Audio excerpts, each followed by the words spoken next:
Cumprimento os irmãos com a paz do Senhor. Eu vou usar esse aparelho aqui, irmãos, porque eu estou com um probleminha na vista. E no momento a letra maior da Bíblia fica difícil de eu ler. Mas amém, vamos lá, né? Abra sua Bíblia comigo, rapidamente, para a gente ganhar tempo. Eu queria pedir para o presbítero Adriano me ajudar. Eu queria que ele lesse em 2 Coríntios capítulo 8, do verso 1 ao 15. Ele vai ler para nós. É NVI, né, sua versão, né? Eu quero nessa versão que ele leia para a gente, para me ajudar. 2 Coríntios 8, do 1 ao 15. Pode ler. NVI também? Amém, irmãos. Agora, irmãos, queremos que vocês tomem conhecimento da graça que Deus concedeu às igrejas da Macedônia. No meio da mais severa tribulação, a grande alegria e a extrema pobreza deles transbordaram em rica generosidade. Pois dou testemunho de que eles deram tudo quanto podiam, e até além do que podiam, por iniciativa própria. Eles nos suplicaram insistentemente o privilégio de participar da assistência aos santos. E não somente fizeram o que esperávamos, mas também entregaram-se primeiramente a si mesmos ao Senhor e depois a nós, pela vontade de Deus. Assim, recomendamos a Tito que, assim como ele já havia começado, também completasse esse ato de graça da parte de vocês. Todavia, assim como vocês se destacam em tudo, na fé, na palavra, no conhecimento, na dedicação completa e no amor que vocês têm por nós, destaquem-se também neste privilégio de contribuir. Não estou dando uma ordem, mas quero verificar a sinceridade do amor de vocês, comparando-o com a dedicação dos outros. Pois vocês conhecem a graça de nosso Senhor Jesus Cristo, que sendo rico, se fez pobre por amor de vocês, para que por meio de sua pobreza, vocês se tornassem ricos. Este é meu conselho: convém que vocês contribuam, já que desde o ano passado vocês foram os primeiros, não somente a contribuir, mas também a propor esse plano. Agora completem a obra, para que a forte disposição de realizá-la seja igualada pelo zelo em concluí-la, de acordo com os bens que vocês possuem.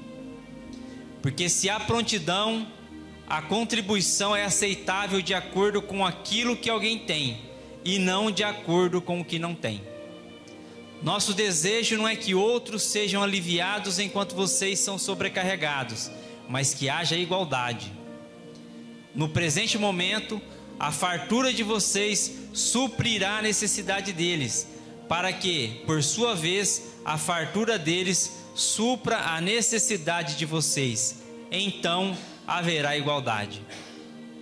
Como está escrito: quem tinha recolhido muito, não teve demais, e não faltou a quem tinha recolhido pouco.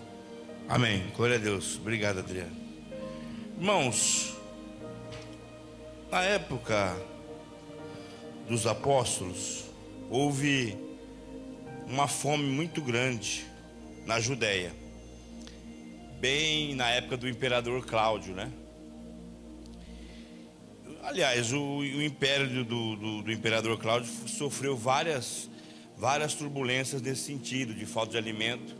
E uma delas foi que no Egito, o rio Nilo encheu, invadiu as plantações e faltou muito alimento.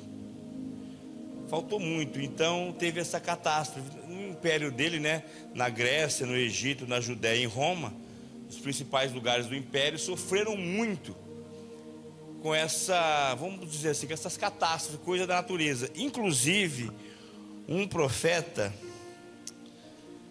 vamos dizer assim, um profeta, né, no Novo Testamento,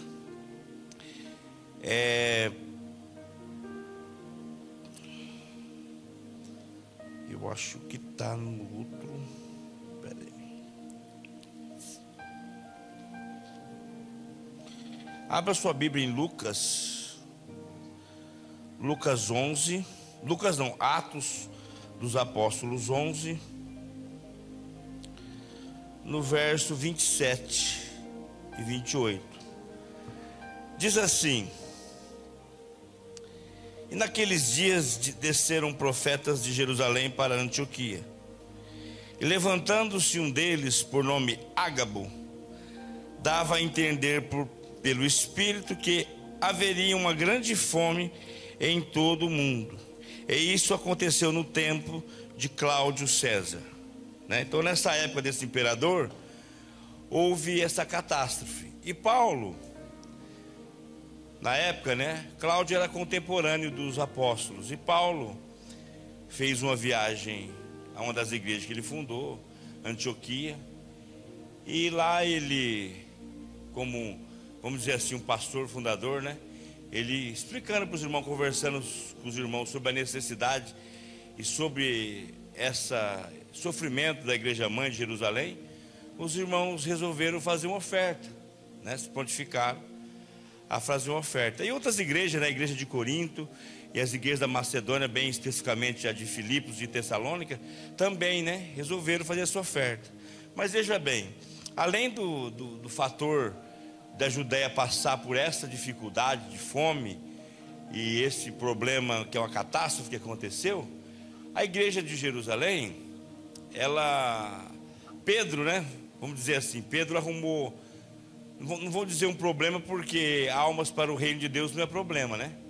Mas para a humanidade da igreja e para a situação da igreja, depois eles vieram a passar muita dificuldade.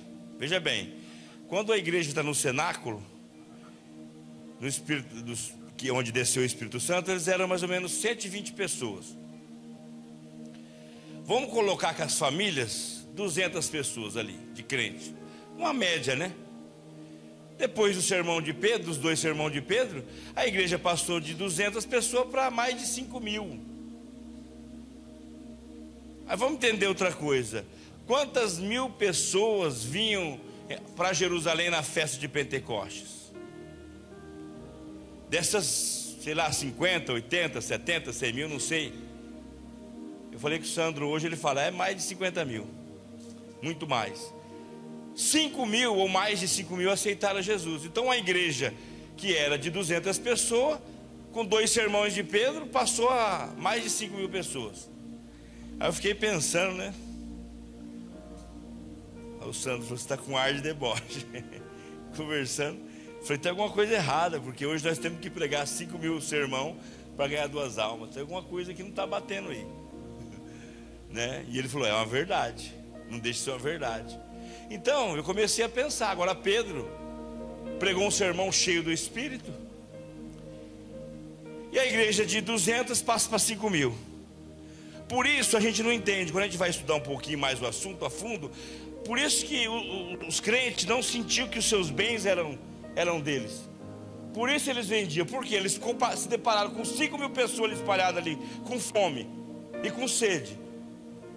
Coração, primeiro amor, cheio do Espírito, não estava preocupado com dinheiro não, vendia os bens e ó. Então esse dinheiro sustentava a ida dos apóstolos para pregar o evangelho, que eles começaram a ser perseguidos em Jerusalém, e eles repartiam entre si. Eles viviam na comunhão e no partir do pão, não é isso? Aí, irmãos, eu começo a questionar a nossa humanidade. Muitas vezes tem um irmão da nossa igreja próximo a nós passando dificuldade, e a gente, algo para se pensar, não estou dizendo que tenha, mas às vezes a gente não consegue se compadecer desse irmão. Aquela igreja passou dificuldade, sim, que depois Paulo foi falar com os irmãos, porque a igreja estava em dificuldade. Esse processo, esse dinheiro, essa venda de bens e essa divisão durou 16 anos, né? No ano 46 mais ou menos, que Cláudio governava, né, que houve essa crise, que Paulo vai a Antioquia falar da oferta. Então eu fiquei pensando, né, se você pegar aqui olha que interessante, né, o texto que o Adriano leu. Também, irmãos, vos fazemos conhecer a graça de Deus concedida às igrejas da Macedônia. Porque por meio de muita prova de tribulação manifestaram abundância de alegria, e a profunda pobreza deles superabundou em grande riqueza da sua generosidade. Irmãos, olha que interessante. A igreja crescia assustadoramente em Jerusalém. Os 2 primeiros sermões de Pedro fez isso, a igreja cresceu. E os irmãos viviam tão plenos e tão convictos de que era Cristo, e tão plenos do Espírito, eles encontraram com o Messias. Eram todos judeus. O que aconteceu? Eles se desprendiam dos seus bens. Está certo que esse não é um modelo de igreja para o mundo, não é um modelo de igreja. Só que está aqui o fato registrado. E muitas vezes a gente não entende porque essa igreja passou dificuldade, porque ela exerceu um amor incondicional. Então, veja bem, analisa comigo. Agora, a igreja está em dificuldade. Paulo vai a Antioquia, conversa com os irmãos, explica. O pastor Paulo, vamos pensar assim. E ele expõe a dificuldade da igreja de Jerusalém. Aqueles irmãos reconheceram que aquela igreja estava aberta, que aquela porta estava aberta, e eles conheceram o Evangelho, a graça de Jesus Cristo, através da bondade daqueles irmãos, da igreja mãe que semeou. Já pensou? Exemplo, eu já falei até de dízimo nesse assunto. Barnabé, um judeu. Se você olhar para a lei de Moisés, um judeu não precisava ofertar nem dizimar, não era isso? Um levita, ele vivia do que era dado no templo. Agora um levita que conhecia bem, sabia, eu não preciso fazer nada. Ele poderia se amarrar nisso, não, eu sou levita e eu não tenho que fazer nada, não. Ele vendeu, dizimou, ofertou, ainda trabalhou, viajou com Paulo, se dedicou. Então fica o exemplo para nós do que é contribuição, do que é ser igreja. Muitas vezes, irmãos, eu penso, essa palavra está no meu coração. Quando o pastor Alessandro me chamou, eu estava construindo, na verdade, um estudo para a faculdade sobre esse tema. Eu tenho que postar isso aqui. Eu vou pregar sobre isso, já estou trabalhando isso, Então fica aqui, para mim e para você, um exemplo. Veja bem, quando você olha para o texto, olha que interessante. Porque eles, testemunho eu, na medida das suas posses, e mesmo acima delas, se mostraram voluntários, pedindo-nos com muitos rogos a graça de participarem da assistência aos santos. Irmãos, os crentes não estavam pedindo para cantar, brigando por causa de liderança, brigando por causa de grupo, brigando por causa disso, por causa daquilo, não. A briga deles, muitos rogos, era para contribuir. Quando eu li isso aqui, eu falei, meu pai, ô pastor, não pastor, eu quero contribuir, pega o envelope lá, eu quero contribuir, pastor. Eu não vou ficar de fora desse projeto, pastor. Você não vai me impedir de ficar de fora desse projeto. Essa era a preocupação dos crentes daquela igreja. Você sabe por quê, irmãos? O foco deles não era os bens, os cargos e as ocupações. A preocupação deles era ser cheios do Espírito Santo. Era viver no Espírito. Por isso que em algum momento nós temos que fazer reflexões e voltar ao primeiro amor. O pastor Paulo não sofria quando ele se preocupava, não era com ele não, com algum problema da igreja, os irmãos estenderam a mão. Ele não precisou. Ai, olha, irmão, não precisou sofrer não. Ele não precisou. A igreja amava o pastor deles.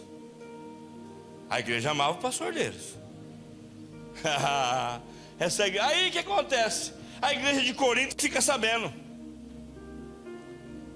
que foi a última igreja a mandar oferta. Corinto era uma igreja meio problemática, E eles já insistentemente, mas tiveram a bom incentivo de querer participar. Paulo, queremos participar. Não queremos ficar de fora desse negócio. Aí a igreja as duas da Macedônia, a de Filipos e da Tessalônica, igreja pobre.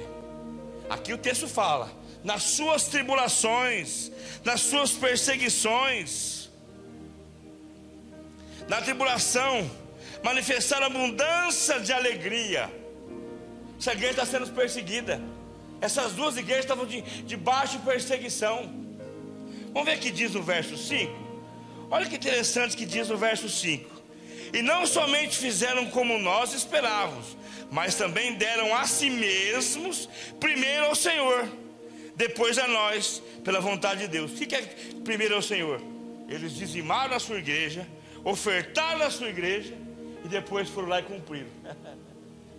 A briga dessas igrejas aqui, irmãos, era para ir para o gasofilaço ali, ó. Não era por cargo, porque não ficava bicudo, porque não cantou, porque não tinha isso. Acho que nem tinha isso lá. Eu acho que o modelo de culto deles era meio judaico, né? Porque ele estava saindo, né? Estava passando para o nascimento da igreja. Eu não sei como que eram os louvores, eu não posso. Algum subsídio que a gente tem disso é histórico, né? É extra bíblico, né? E eu não quero entrar nessa questão. Mas ô pastor, mas hoje nós temos grupo de louvor, nós temos os irmãos aqui. Aí se você não chama o irmão para cantar, não dá oportunidade, fica bicudo, fica bravo, né? Eu não vou mais na igreja. Irmão, para com isso. Para com isso.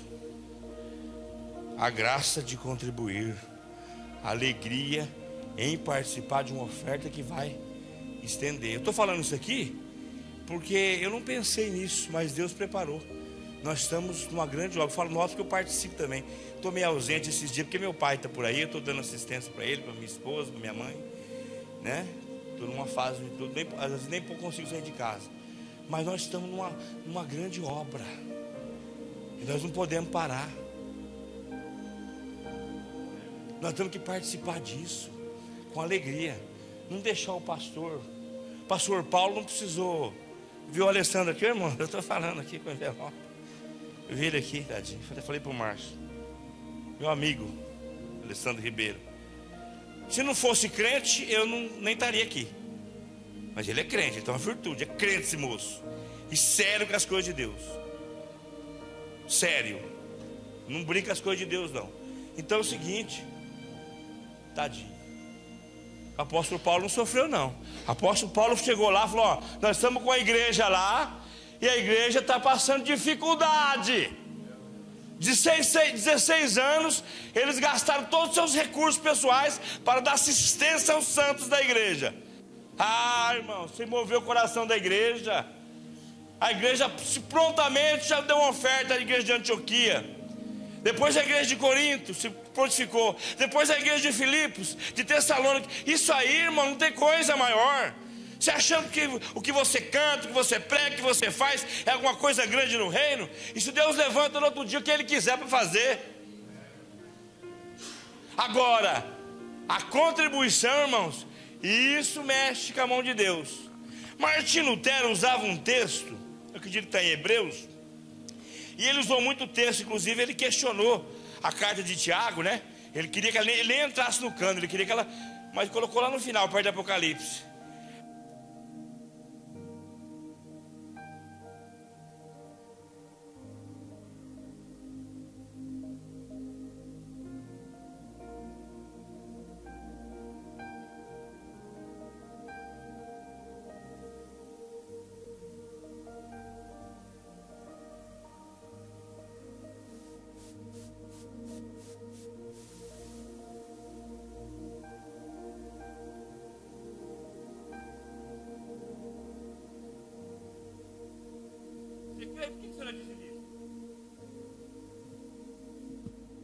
Você crê, por que você não é dizimista? Você crê, por que você não é ofertante? Veja bem, a pastora Miriam teve uma fala do dia, se deram oportunidade para ela, eu fiquei impactado. Irmão, Deus, Ele visita todos, mas aquele que Ele é fiel, Ele olha com ternura, porque o que é fiel, Ele chama a atenção de Deus. Aquele que é fiel, irmãos, Deus olha para ele com outro olhar. Pô, irmão, você está fazendo acepção? Não, irmão, é porque quem é fiel é fiel. Se os homens olham a fidelidade, você imagina Deus que é santo, e nele não há mudança, nem sombra de variação. O caráter de Deus é imutável. Aí eu fiquei pensando, né? Nós somos muito questionados, porque tem muito textos, e nós não podemos bater o martelo. Nós não podemos falar, é isso aqui. Eu comecei a fiquei bravo lá, falei, peraí, vamos piorar a situação aqui. Estava conversando com os pastores, né? Abra sua Bíblia comigo lá em Atos dos Apóstolos. Não, Atos não. Vamos para Lucas, um texto muito conhecido. Depois nós vamos em Atos. Lucas 18, verso 18. Vamos lá. Um certo líder judeu indagou-lhe: bom mestre, que farei para herdar a vida eterna? Questionou-lhe Jesus: por que me chamas bom? Primeiro erro dele, né? Ele não reconheceu Jesus como Senhor. Tratou Jesus como um rabino, como um fariseu, como qualquer outra coisa, menos como Senhor. Ninguém é bom senão um que é Deus. Já falou diferente com ele. Tu sabes os mandamentos: não adulterarás, não matarás, não furtarás, não dirás falsos testemunhos, honra teu pai e tua mãe. Ele replicou rapidamente, né? A tudo isso tenho guardado desde a minha mocidade. Ao ouvir isso, exortou-lhe Jesus: contudo, algo ainda lhe falta. Vende tudo que tens, reparte o dinheiro entre os pobres e ganharás um tesouro nos céus.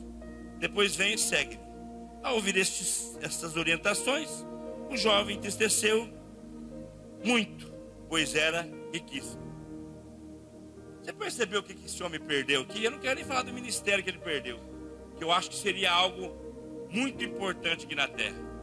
Ele perde o ministério, porque Jesus falou: me segue que você vai ser um dos 12. Mas ele perdeu a salvação. Aí alguém fala assim: ah, pastor, mas o não dizimista, o não ofertante, ele perde a salvação? Ó, irmãos, eu tenho uma opinião comigo. O avarento perde, porque a avareza é considerado como pecado de idolatria. É muito sério isso. É muito sério. A avareza é como pecado de idolatria. Então, se tem uma avarezinha, eu vou falar para você, se cura dela, viu? Porque é considerado como pecado de idolatria. Ai, pastor, então prova para mim que a salvação vem. Vamos lá, a Bíblia responde a Bíblia. Lucas 19, vamos lá, acho que é o verso 8. Então Zaqueu tomou a palavra e comunicou, Lucas 19, 8, e comunicou a Jesus: eis a metade dos meus bens, Senhor. Estou doando aos pobres. E se de alguém extorquir alguma coisa, devolverei 4 vezes mais. Olha o que Jesus disse. Diante disso, Jesus disse o quê? Hoje tem salvação nesta casa. Irmãos, Mateus 6,24. Podereis servir a 2 senhores? Não. Amará um e odiará o outro. Muitas vezes você fica questionando, brigando com você mesmo. Mas quem está no seu coração? Sabe por quê, irmãos? Eu fico pensando o seguinte: a igreja vai avançar com você ou sem você, porque a igreja tem um dono, a Jesus. Quem vai se arrepender é você lá na frente de não fazer parte dessa grandiosa obra. Eu fui perguntado no velório esses dias aqui. Eu falei que o pastor fez o livro de ouro, fez algumas coisas. Aí o avarento me perguntou assim: você participou? Eu falei: por mais de uma vez. Falei para ele: não é com orgulho que eu estou falando isso não. Sabe por quê, irmãos? Eu quero fazer parte. Eu sei muito bem o que eu vou colher, aonde eu estou plantando o que eu vou colher. Eu nunca perdi. Eu não estou falando de perca não, eu estou falando de alegria de contribuir. Ó, Paulo, nós queremos contribuir, Paulo. Nós queremos contribuir. Aí vamos continuar o verso 6. O verso 6 aqui no texto lá de de 2 Coríntios 8, no verso 6. O que nos levou a recomendar a Tito que, como começou, assim também complete esta graça entre vós. Aqui é a igreja de Coríntios. Porque Tito vai lá para depois de um ano que eles não tinham mandado a oferta, para recolher, organizar a oferta e levar para Jerusalém. Como, porém, em tudo manifestais superabundância, tanto na fé e na palavra, como no saber, e em todo cuidado, e em nosso amor para conosco, para convosco. Assim também abundeis nessa graça. Não vos falo de forma de mandamento, mas para provar pela diligência dos outros a sinceridade do vosso amor. Olha que forte. Paulo está falando por mandamento. A igreja liberalmente, eles reconheceram que tinha uma igreja mãe, que se esforçou, que doou, e agora eles querem ajudar. No caso aqui nosso aqui, não é a igreja mãe, mas é um projeto de uma futura igreja mãe. E o pastor Alessandro é presidente do ministério. E essa aqui vai ser uma igreja mãe de muitas hoje, eu creio nisso. E Deus vai levantar, homens de Deus vai levantar, e aqui vai ser uma igreja mãe. Então, irmãos, é um projeto que nós não podemos ficar de fora. É a graça, é a alegria de contribuir. Sabe, quando eu olho para esses dias, eu falei numa reunião que teve lá, eu falei, olha, eu vi a igreja ser transformada numa casa de show. Eu vi a igreja passar por isso, é um absurdo. Nós temos que pensar que aqui é lugar de adoração. E não, você pensa que se você cantar bonito, se você pregar bonito, se você tocar bonito, se você fazer alguma coisa aqui, é adoração, você está enganado. A maior adoração é quando você vem aqui, ó. Você quer prova disso? Eu vou dar uma prova para você disso. Se você vier no altar, olha só. Se tiver um problema com o teu irmão, você tem que voltar lá. Ele tiver um problema com você, né? É ele que tem, você tem que deixar a sua oferta aqui. Vai lá, aí você acertou, aí a sua adoração é recebida. Jesus deu a sua orientação para que a sua adoração seja recebida. A preocupação dele era você adorar ele. Tem alguma coisa errada, vai lá e conserta. As suas orações são interrompidas. Como é que você vai adorar? Então, irmãos, é muito sério. Jesus não quis impedir de você ter plena comunhão na sua adoração. Hoje, como pastor, eu não tenho isso no meu coração, ele sabe disso. Se Deus me der uma igreja, um dia, não sei, projeto de Deus, não conheço os planos de Deus, eu vou falar uma coisa para você. Eu vou olhar para isso. Eu aprendi com o pastor. Não vou rejeitar quem não é, mas eu vou olhar para isso. Porque na hora que apertar as coisas, é com esses que o pastor vai poder contar. Então uma grande obra, quer fazer parte de uma grande obra, não é individual do que você fez individualmente, não. É participar de algo glorioso. E essa igreja dá exemplo para nós. Essas 4 igrejas aqui, de contribuir com alegria, de brigar. Rogo-vos que nós queremos participar dessa oferta. Não nos impeça de participar dessa oferta. Você viu lá Zaqueu sendo salvo, né? Hoje chegou salvação nessa casa. Depois que ele desprendeu, ele falou, Senhor, mas Jesus, o Senhor governa no meu coração e na minha vida, nos meus bens, é tudo teu. É o Senhor que governa. Hoje veio salvação. Hoje, agora, naquele momento. Por quê? Porque não era o Deus das riquezas que governava o coração dele. Então, essa igreja estava no primeiro amor. O dinheiro não governava o coração deles. Eles tinham na pobreza, na perseguição, na dificuldade. Eles ofertavam nas suas igrejas, dizimavam e ainda contribuíam com a igreja mãe.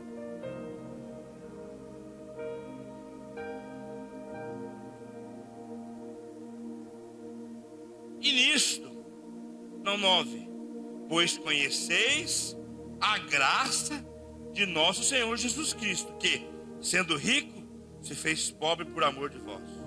Porque pela sua pobreza vos tornasseis ricos. E nisso dou minha opinião, pois a vós outros que, desde o ano passado, principiaste não só a prática, mas também o querer. Convém isto: completai agora a obra começada, para que assim como relevastes prontidão no querer, assim a leveis a termo, quer dizer, a cumprimento, segundo as vossas posses. Porque se há boa vontade, será aceita conforme o que o homem tem, não segundo o que ele não tem. Porque não é para que os outros tenham alívio e vós sobrecarga, mas para que haja igualdade, suprindo a vossa abundância no presente, a falta daqueles, de modo que a abundância daqueles venham a suprir a vossa falta. E assim haja igualdade. Antes de nós encerrarmos, eu leio o verso 15. O tempo deu certinho, graças a Deus. Vamos falar aqui eu quero achar aqui um texto aqui para falar. Vamos lá. Voltar aqui.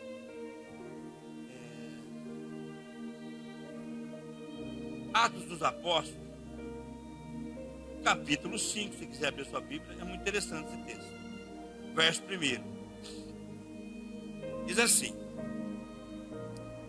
mas um certo homem chamado Ananias, com Safira, sua mulher, vendeu uma propriedade. Essa aqui é a igreja da igreja de Atos.